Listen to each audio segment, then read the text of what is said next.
When your old career gives you lemons, throw in some ice, mix in some vodka, and call it a podcast. From the Mac of All Trades studio in Fairport and driven by Victor Chrysler Dodge Jeep Ram, it's Billified, the Bill Moran Podcast.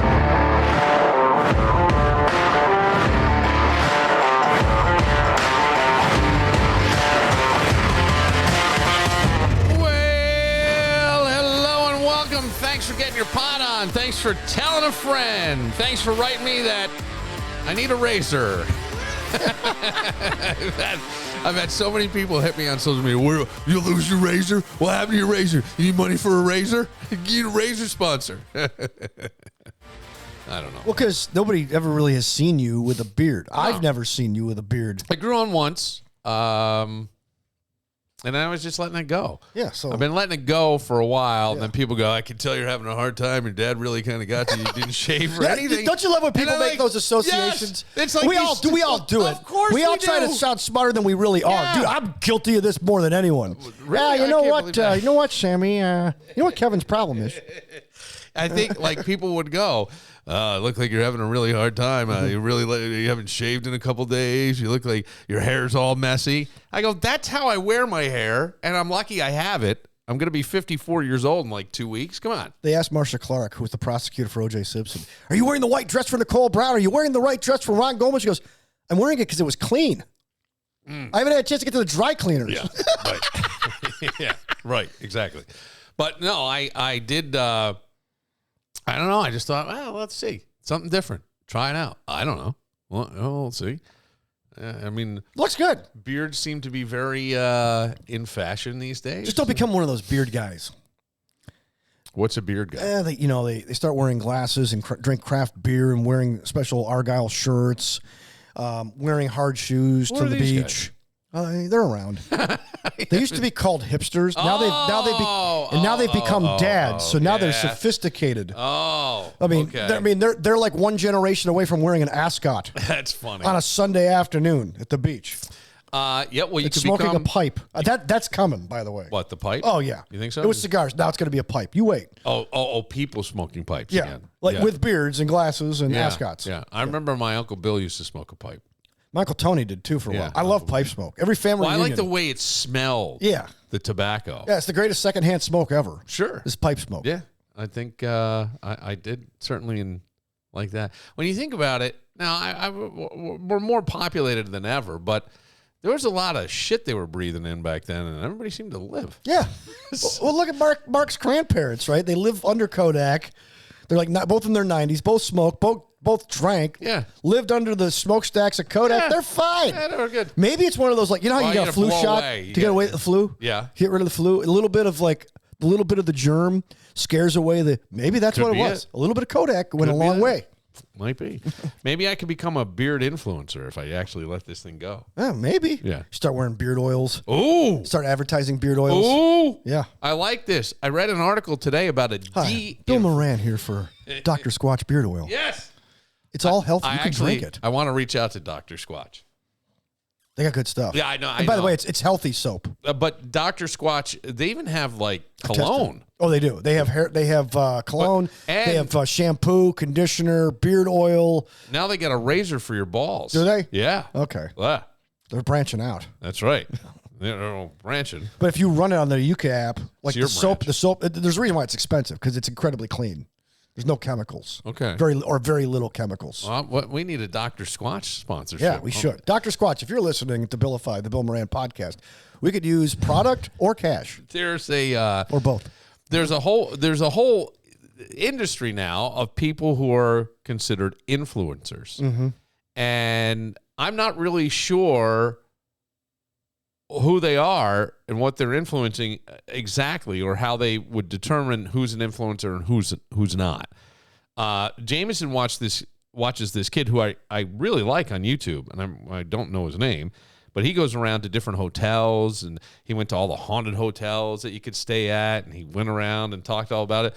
I guess that would be an influencer, right? Because if people see that, they're going to go to have a similar experience. Mm-hmm. And the guy did it. He beautifully shot. Well, the kid's very poised on camera. It was really, really well done. So I guess that would be an influencer. And then we think of like the Kardashians. Certainly, they've influenced people. There's a whole bunch. It's like they have clones out there too. Yes. It's so funny, and that's okay. But this guy is a de-influencer. He actually has started something called Dottie Snacks, and Dottie, I think it's Daadi, means grandma in. I think it's in Indian. India, but like Dottie Ma. Yeah, Dottie Ma. Right. Okay. So I think it means grandmother. Okay. Like that. So Dottie, so this guy is South Asian, and he made flavored popcorn using Dottie Ma's recipes, and he went through and they did a bunch of testing and all this stuff. So and he built this business, but he's anonymous. He doesn't say who he is. He puts his face on camera so somebody knows, but it's anonymous, and it's on the Dottie Na brand. No, but it's on their Instagram. Okay. So it's like their Instagram where they'd be promoting their popcorn, but they're not. It's this guy who pops up making fun of influencers, and I fucking love it. Like, it's him. I already love it already. It's fantastic. Now listen to this one. It starts out with the influencer, okay? And then he duets these things or jumps in, and it's incredible. Here we go.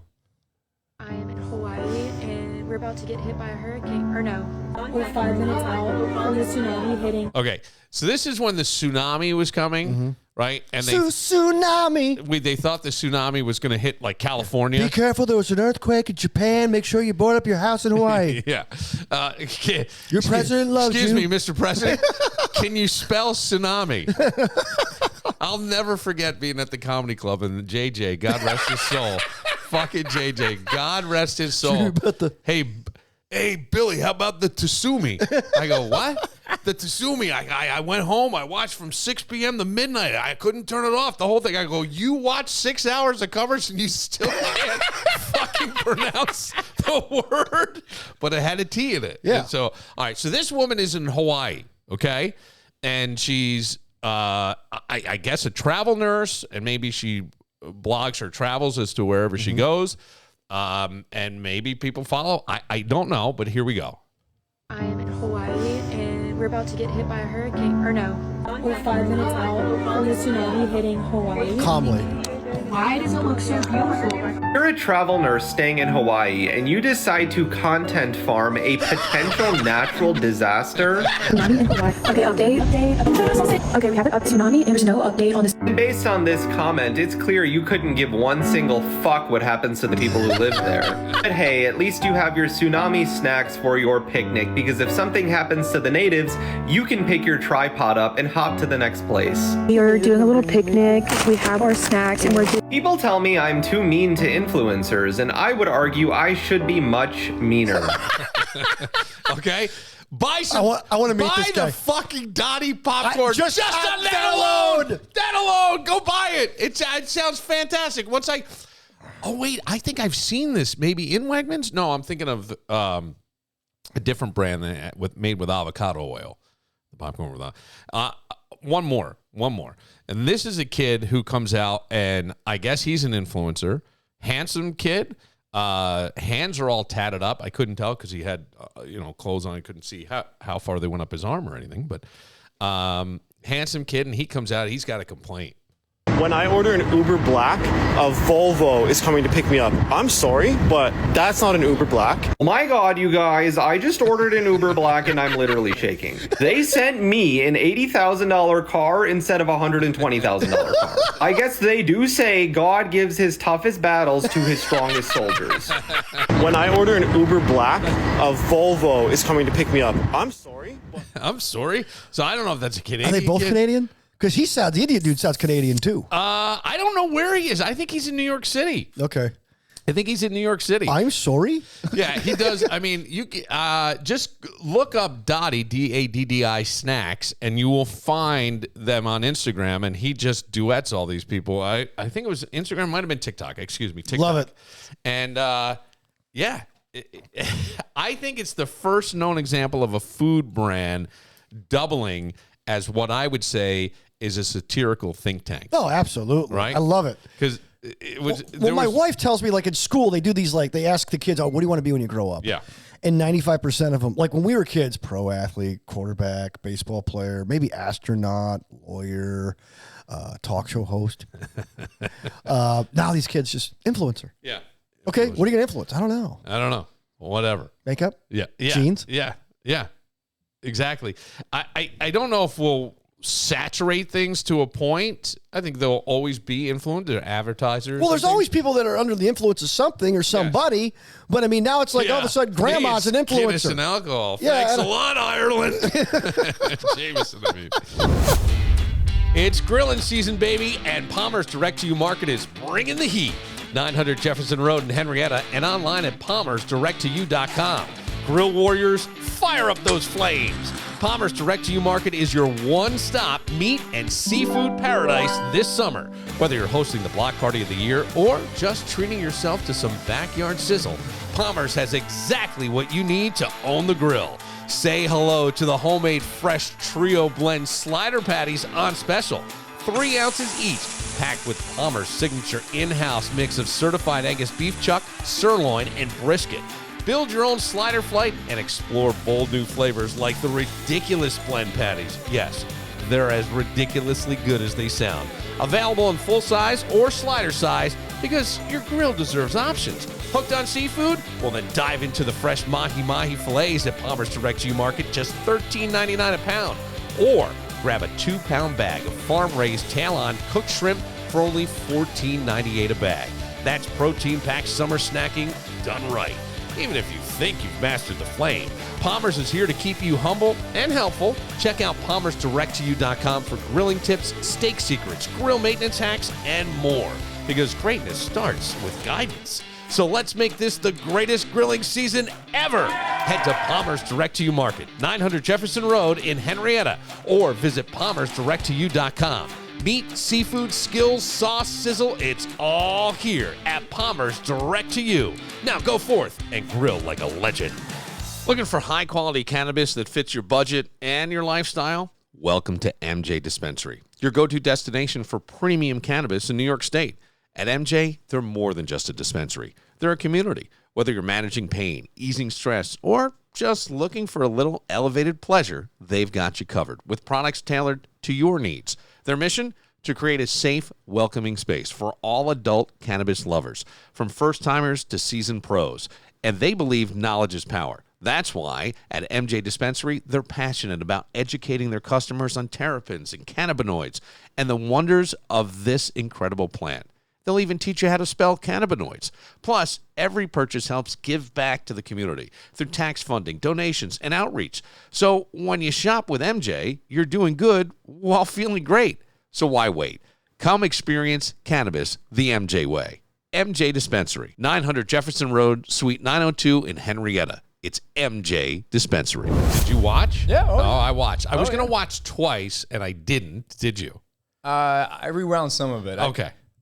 So I did go back and look at some of the stuff. Because overall, my biggest concern, and I said this earlier on the podcast, is that it's going to be boring. Yeah. And it was kind of flat and boring. I mean, it opens up with Dion Dawkins, who's a huge personality and a lovely guy, it seems like, and he's packing up and leaving his family.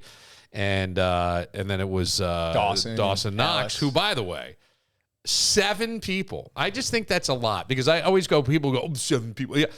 Please tell me, everybody, if someone says to me, everybody I know is doing it, I go, okay, can you name me 10 friends that you talk to on a regular basis, right? And that was an old program director who said that to me, right, to just kind of keep things in perspective when people are coming at you. Yeah. And but I thought 7 people with you walking down with Dawson Knox was like, I'm like, holy shit, it's another one. Oh, here's another one. I'm getting it on Instagram. I'm getting it on Facebook. I'm getting it on my text. It was amazing. Yeah.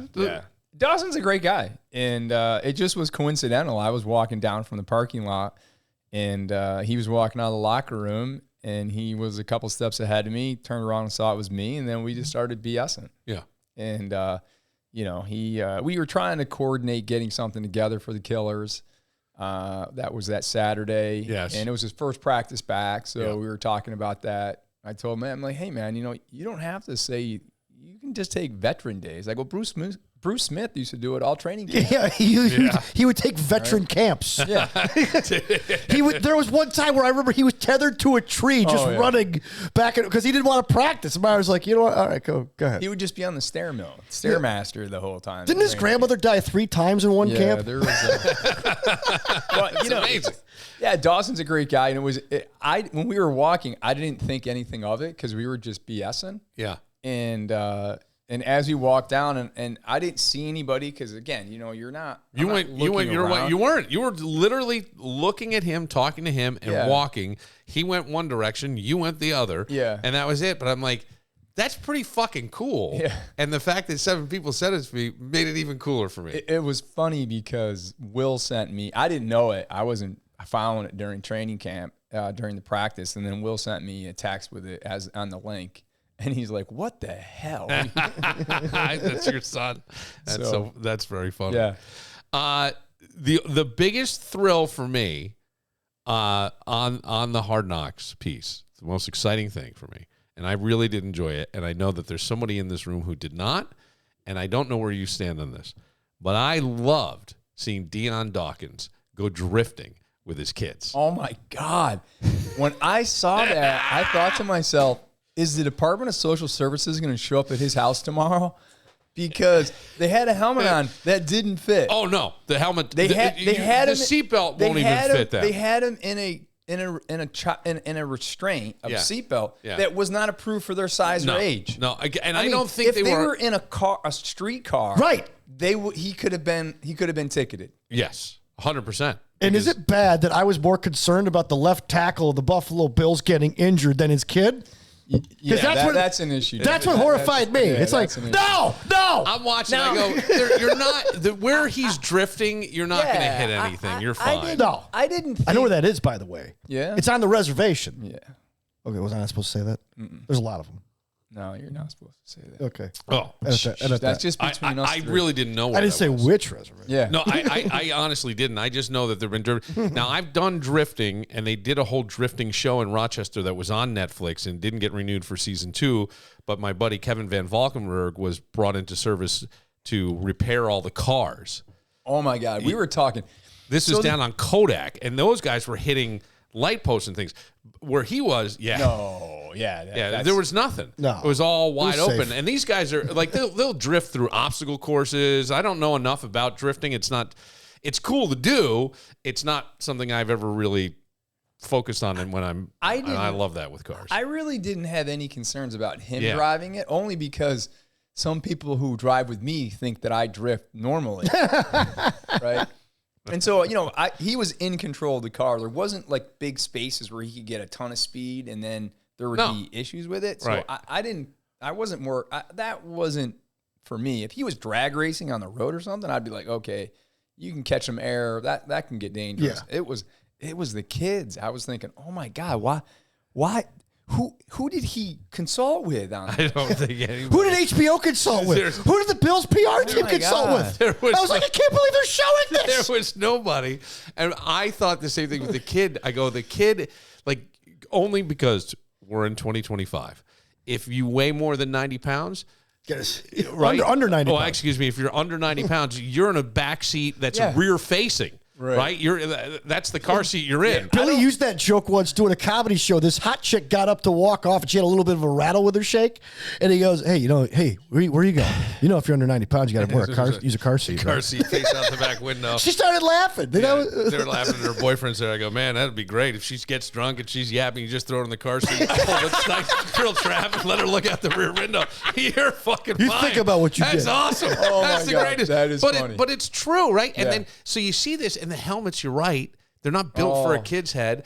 And I don't know drifting cars well enough, but most stuff where you're doing, I'll call it acrobatics in a car, whether it be racing, whether it be drag racing, they're harness. Yeah. They're harness seats because they go over and they strap you in. So you because a lot of those, I don't know about modern day race cars, but a lot of guys who drag their old cars, they don't have airbags. So you need that harness in there.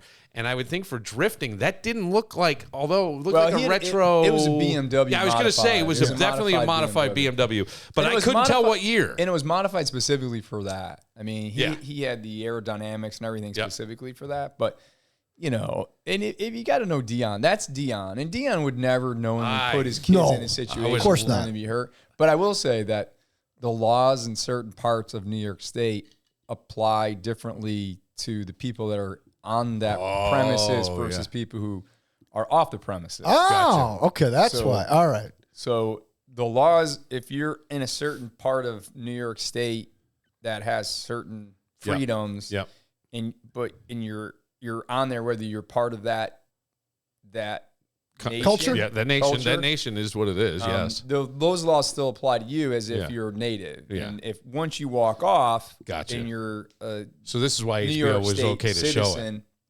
Then the laws apply to you as a Native American, depending on where you're from, whether it be Canadian or whatever. Yeah. The laws still apply to you, but there's certain exemptions that might apply. Yeah. Got a home improvement conundrum?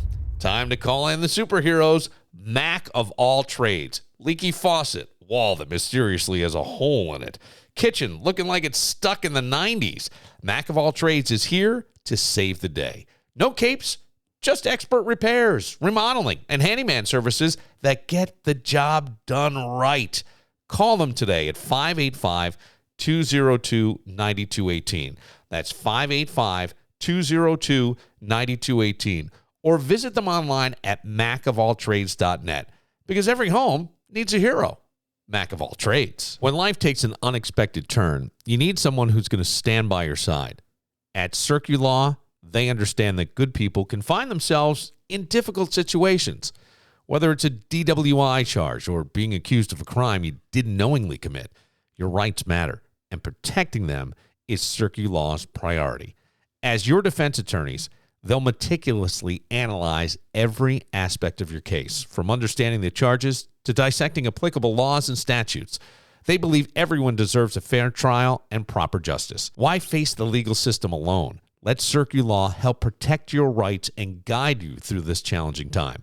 Contact them today at 585-385-2510 or reach out through their secure email at circulaw.com. That's SERCU law.com. Circulaw, your rights, their commitment. Killer show. No? What's the matter? Disappointing. Did Brandon have I got a picture of you from there. I said you looked happy. You looked very happy. Yeah, You always look disappointing. happy. Okay. Who sent? Did I send you a picture of me? You did not. Who sent? You did not. I was with the woman that cuts my hair. Yeah, Randy. Yes. Which reminded me, we have to have a conversation. Oh. We do? Oh, Yeah. interesting. Okay. Your attorney wants to talk to you. Well, I have. Yeah, I have to. That's have right, Rand. She was actually standing in front of us, Yes. and then we saw each other, and she came over, and we took a picture to send to you. She's like, "Where's Bill?" I'm like, "I thought he was going to be here." No. Bill, No. I've been laying low. And July was Yeah. a lost month for me. It was just like I lost that month. That was crazy. So Killers, man. There was so many opportunities for that to be like a pivotal, great moment of Finger Lakes, CMAC, Bill's training camp, and it felt on a dud. It was so anticlimactic for me. Yeah. It just.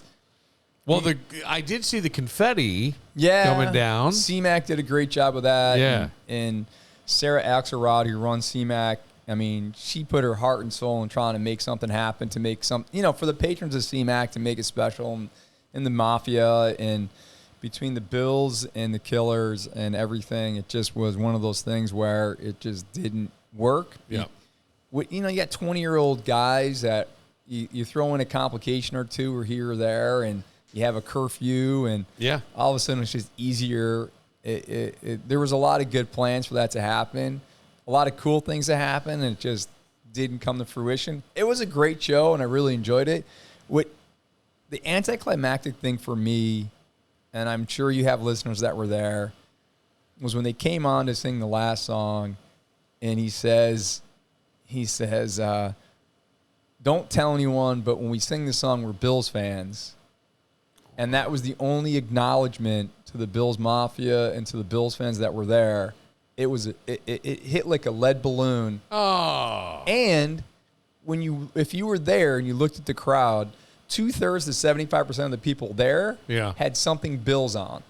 Yep. like the shirt, Yeah, right? yeah. Or a hat, Yeah. or something. I mean, women, That's a cool men, shirt, by the way. Is that a everybody. Connors and Ferris shirt? Thanks, man. Is that That is a that's really that's a nice custom-made shirt. Connors and Ferris. That's a nice Yeah, shirt. and so it was kind of like, there was some anticipation or Is that a acknowledgement. Vineyard and Vine? What is it? It's I don't know what it Yes, is. it is. Yes, you do. Yes, he does. And He so won't there- tell us. Now the night before, Yeah. I was at Ja Rule and Nelly at Darien Lake. Okay. And those guys brought it, man. I fucking love this. Oh, God, I love this. You were at, yeah. Yeah. Ja Rule and Nelly. I mean, honestly, nowadays, that's a little old school. Very old Right? school. Old school. Heck yeah. Sure. It's as old school as Killers. It Even- is. Yeah, I maybe more forget. so. I Early- forget early that the Killers 2000s. are early Early 2000s. I Yeah. always listened to the Killers when I would mow my lawn, and I had the house in Pittsford, and that had to be like 05. Yeah. And I did not have an iPod. I had some other CD. Like a you had Sony Discman. Walkman? No, Discman. it wasn't even that.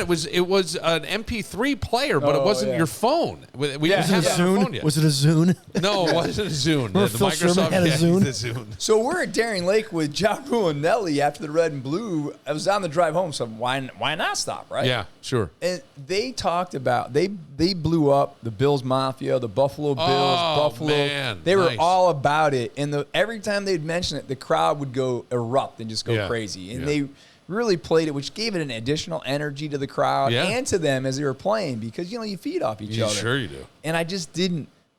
The Killers had an opportunity, and whoever their business manager is, they did not capitalize. I mean, they could have had Hard Knocks there. They could have done Yeah, that, and sure. they just didn't. They didn't. It didn't happen. And Boy, I mean, bet you if but you it- got Hard Knocks involved, there would have been players there. well, Yeah. But you saw that they did bring in Mr. Brightside. They Yep. did bring in the song. They Yes. had all that, but it was an after effect creation of all those things. Yeah. As opposed to what could have been an organic celebration of, having them wearing the Josh Allen jersey, the Dawson Knox, the Dalton Kincaid. Could have had Dawson and Alex there, Dalton there, Right. J.A. there. Yeah. And I mean it would have been a great theater for both Hard Knocks, the Bills, and CMAC, and the 100%. Finger Lakes. Yeah. And so it's just, sometimes artists are artists. You can't, it's the creative art. It is the creative arts, and you're right. People can get temperamental, and there are egos involved. That's the other thing. And to feel like you're going to be upstage on your stage, which isn't the case. They're incorporating you into their world and vice versa. And that's what music should be. And I always say, like, we'll talk about this in a little while, but you look at life a little differently. I think that all life is feelings, because we go back with music to a feeling we had. 100%. The person, the feeling, the things, the smell that brings back the memory of the feeling, that's really all we have in this life to take with us. And it's too bad, because I think what you said about artists is pretty accurate there. 100%. And it's like, like my dad's passed away 25 years ago. I'll hear songs that remind me of when we were together 25 years ago tailgating at Bills games. Right. And it takes me right back to that moment Right. when I was 30 years old. I was 25 years old. That's what music does. And I don't want to say they robbed like an opportunity to have that, but it just kind of it was anticlimactic. There was an opportunity, and it just feels like it was squandered. But we all had a great time. I mean, it was a great show. It looked we like had it was a lot of fun. It was a good crowd too. Oh, it was a great Yeah, crowd. yeah. It was huge. Yeah. But So- again, and everybody that was there, knowing what was going on and knowing how hard the people at CMAC were trying to make it extra special for the patrons that were there and for the Finger Lakes and all of it, it just was like, damn, man. It could have been like next level. Mm-hmm. I mean, it truly could have been a viral next level occurrence that, I mean, look, I mean, I like the Killers, but I'm Right. a Bruno guy. Yes, Right? yes. Well, Bruno speaks to you. Bruno, Yeah, yes, I get we that. communicate. There's a vibe there. There's a but vibe. there's a whole vibe with him. To me, the Killers have become relevant in the last 2 years Yep. because of the Bills. I agree. Their resurgence is because of the Bills Mafia, in my opinion. Well, there's a few things. The Bills are part of it. Michigan and Alabama would play that song between the third and fourth quarters. Right. Long before they did it with the Bills. I think the Bills research is because That's there's where a video. Colton got it from. Yeah, Josh Allen, and there's a wedding where they're attending. Maybe it was Dawson, and they're all Alex's singing the wedding. song. So then it went viral. So of course they start playing at the stadium, and then it became a Bills song. You know, like every college football team has a certain song they go to. Several college football programs have adopted Mr. Brightside. I think I also think the Killers, I think they live in Vegas. Yes, I they're think that's from their home Vegas. base. And they just go out in the streets sometimes and set up and play. That's Like, cool. Like they'll go down to Fremont Street Yeah, and just start. I doubt he wears that black sequin No, he suit doesn't. He and doesn't. pants, No. his black A shirt. little more incognito. By the way, they're Mormons. Really? Yes. I didn't know that. Oh yeah, Brandon Flowers. Brandon Flowers is a Mormon. Okay. They actually have an interview with him Interesting. and Richard Dawkins. Talking about like the faith versus atheism. Richard Dawkins, Maybe it was Christopher Hitchens. One of the two of them. okay. Dion One who's still Dawkins? the one Is who's that still Dion Dawkins' dad? No. If you saw him, not even close. No, it was either Christopher, the one who's still alive. The two of them, But The interesting thing, and again, I mean, I like the Killers. They're not a band that I would like run to, but the band itself is interesting because you have the lead that had the sequence full outfit, and then you have the band members, and they look like they were from Hornell. They had long beards, scruffy T-shirt, jeans. You know, they look like the guys I went to high school with. They just stepped out of the tasting room of a craft brewery. Yeah, it was interesting, and it was like what a contrast between the front guy and the other guys. Yeah, I know, right? So I thought there'd be an interesting and I was very optimistic that they would all kind of like jump in at the end and create this great enthusiastic environment of it. But you know what? Look, it's fun. We're into the season. We still embrace Mr. Brightside. Sure. And we have football now every Sunday until every Sunday February. till Valentine's Day. That's it. by the way, if you get a chance, look up on YouTube the Killers doing Born to Run with Bruce Springsteen. Hey, friends, you've heard me gush about my soul sister, the one, the only, Sheila Tillich. She's not just a healer. She's basically the energetic ninja you didn't know you needed. If your chakras are doing the Macarena and your life feels more WTF than Namaste, listen up. August 22nd through the 24th, Sheila is hosting a life-shifting, soul-lifting, stress-evicting, 3-day IT intensive workshop. And no, not like tech support. This is IET, Integrated Energy Therapy. We're talking about standing in your magnificent life purpose. This ain't your grandma's energy healing, unless your grandma's super cool and into quantum woo. But in just 3 days, you'll learn all 3 levels of IET. Yep, beginner to advanced. Think of it as a deep energetic detox, but instead of green juice, you're activating your DNA, releasing trauma, and becoming your most empowered self. You'll learn to heal yourself and others, work with angelic energies. Yep, the good kind. Activate 5 pairs of DNA. Don't worry, no lab coats required. And practice stepping into your true power without needing to sage your entire home daily.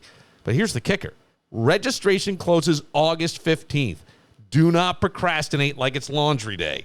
Get to SheilaTillich.com today and reserve your spot. Again, that's August 22nd to the 24th. Mark your calendars, cancel your weekend plans, and prepare to level up. Come on, you deserve this. Your higher self called, and yeah, they're so ready. Let Sheila help you go from to magnificent. We all need a little healing. Some of us just need it with a side of angel wings and DNA upgrades. SheilaTillich.com.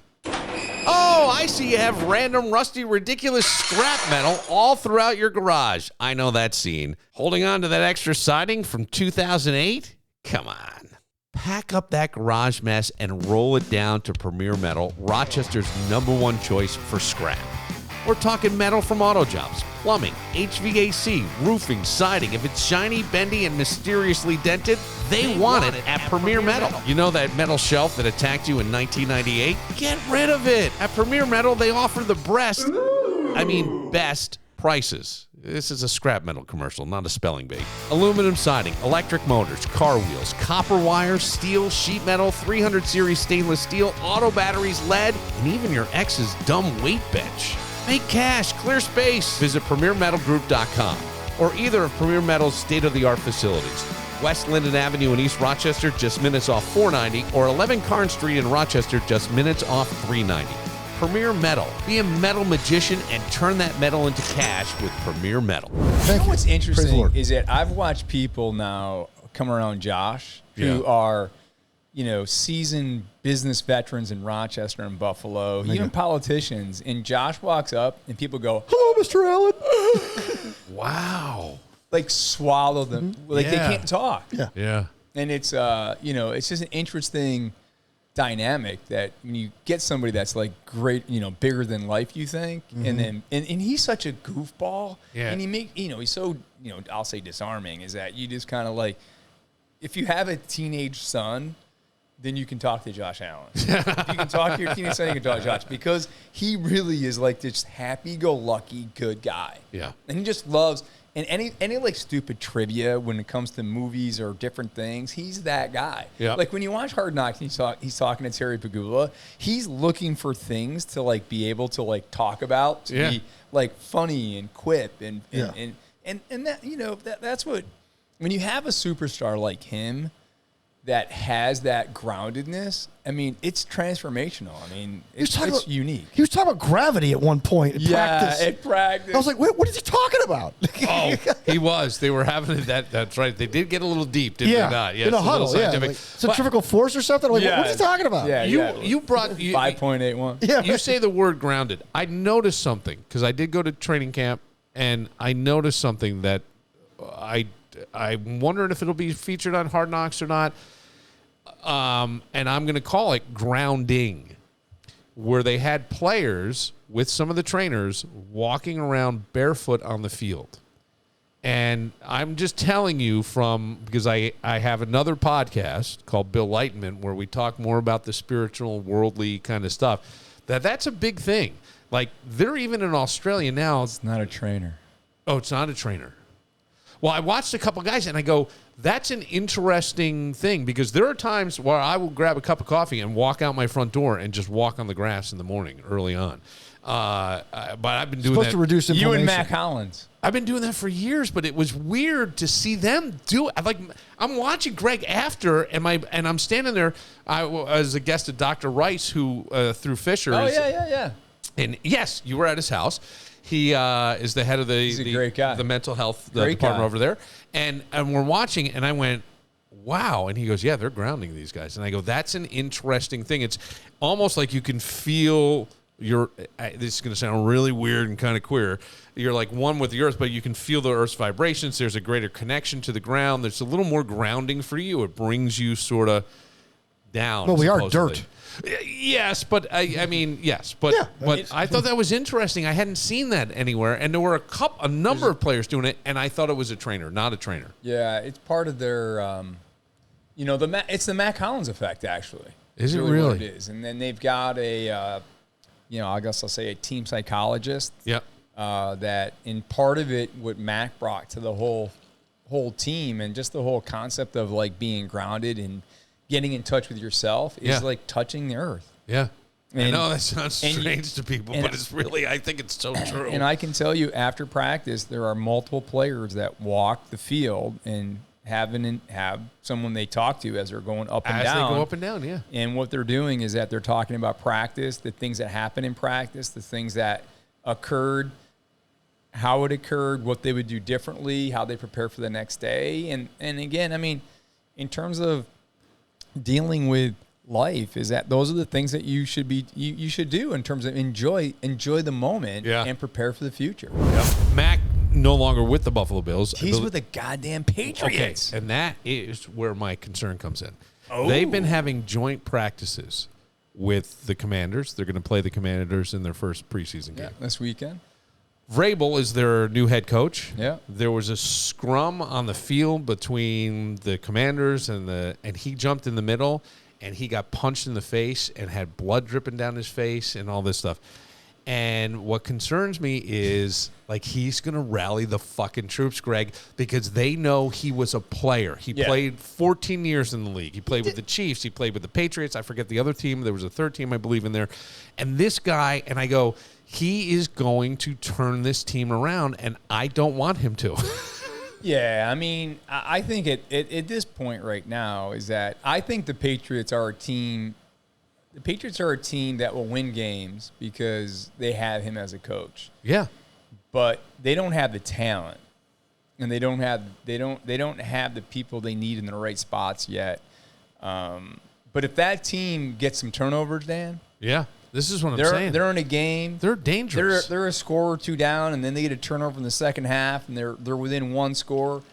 They can make things happen that they can upset a team or two. Yeah. We'll close it out. I'll change this up a little bit because Greg sent me a really nice message when my dad passed, and it was we now have that in common too. And Danny has lost his dad. And I'll just ask you this: what did it do for you when you lost your dad? And I ask that because I feel like I need to continue to step up my game. And I don't know what it is. It's like I've made some pretty significant changes in certain relationships. I've drawn boundaries in certain areas. And I don't know. It's all been around that. Would it have happened anyway? Maybe. But it certainly seems to be one of these things where you're like, oh, shit, your safety, your guardrail is gone, right? Yeah. I don't know if that's how you feel. It's just different, I think, with guys than I don't know. Yeah, there's for me when my dad passed away, I was 30, and I mean he was my guy. Yeah. He was my best friend, and it was one of those things where when it went away, it was like, where do I go? Right. And I was a bit lost. Yeah. It took me a bit to kind of figure it out. Right. And what kind of as a you talk about the alpha, right? For me it was like I'm in control of my life. Right. And I want to make my parents proud. So what do I got to do? Yeah. And the question was, am I going to step up and do it, or am I going to have excuses and am I going to find reasons not to do it? And I made a commitment that to myself and to honor my dad in the life that he lived and his father, is that my dad did everything for us. My dad sacrificed his life to do what he thought was in the best interest of us kids. And, up to that point in time, I lived my life for me. Yeah. It was about me because my dad allowed me the comfort to do that. And then I all of a sudden had to think about beyond myself. And, it's an inspiration. And we talked about it earlier. I think we might've been off the air, is that, there are times, and it's 25 years later, I'll hear a song that'll bring me back to that time. Yep. And it just grips me. Yeah. I've had a few of those moments, not as many. And certainly as, my dad was 50-something years old, right? So I haven't lived under the same roof as him. It was my brother who took him to be closer to where my brother lived. So I didn't have that, but there will be those, holidays, certainly the phone calls. We had some pretty great discussions over the past couple of years on the phone. I would always sort of enjoy that. I think one of the sweetest things that I heard was my youngest son say to me, I really feel guilty because, sometimes you would get on the phone with him and he just keep talking and talking and talking. And that was sort of our joke even with my dad. He would always go, oh, wait, one more thing. Yeah, like right. He'd be getting off the phone. He goes, I'm all talked out. I got nothing to say. No, oh, wait, one more thing. Yeah. And we felt like when he was dying, like it was, wait, one more thing, because it just hung on and hung on. Yeah. And it's sort of a joke, but I'll miss those sort of things, and I'll miss a little bit because he and I had certainly become much closer over the past couple of years. Some of the guidance stuff. I was really open with him about a lot of stuff. And that you're right, because there's not a lot of it's your dad, and when you get to a point where you can talk as and forgive me if this sounds almost misogynistic, but as man to man, right, and that's a big thing, and he's hearing you, but you're looking to him as the advisor because he's still your dad, and I'm telling him shit that I thought I would never tell him, but I'm telling him. I don't know about you, Dan, but there was a time, probably you never want to disappoint your parents. Never. But there was a point in time where you realized you could trust them, and you could say whatever you wanted, and he wasn't going to judge you or he wasn't going to think anything less of you. But that's a special relationship that a child has with their parent. And I'm sure girls have it with their moms. Maybe with their dads too. Maybe with their dads. I mean, my mom, not as much as I do with my dad, but I told my dad things that I had never shared and have to this date never shared with another person. Mm-hmm. And those are probably the things I miss most, where it wasn't judgmental. Right. I think I've said to you before, Bill, and maybe to you, Dan, is that for me, there's only one love that's truly unconditional, in my opinion, and that's the love of a parent to a child. Yeah. And once when you're a child and you understand that, I think you have a trust and a confidence that you can say and share things that you would never share. And when it's gone, it's gone. It's gone. Right. It's just an interesting thing, and I really appreciated actually when you wrote that we have that in common. And I'm like, yeah, we do, and that's a different thing, and I don't think it's ever really discussed, and that's kind of what I do. I pick at the sore spot. No, that's me. You know what I'm saying? Oh, Greg, it's good to see you. The Bills Mafia hat, I love it. Love the shirt. I still think it's Vineyard and Vine. I have no idea. Danny, I love Danny's take on Dion Dawkins being freaked out about his drifting. I thought the drifting was great. Well, Epinesa too with the freaking boa. Oh God, he's hunting boas, dude. I'm like, that was crazy. Like most teams have contracts where you can't do stuff like that. Yeah. We had 2 instances in one show. It's not venomous. It's a constrictor. It's only going to choke you to death. Yeah. Other than that, it's fine. Well, he's so big. It's taking a while to get around him. Come on. He's an Amazon. He's fine. All right. For Greg Connors, for Dan Barillo, I'm Bill Moran. We'll see you tomorrow. Go Bills. Go Bills. Things have gotten worse. Seems a land of opportunity for me is just a curse. Tell that judge in Bakersfield I'm tired of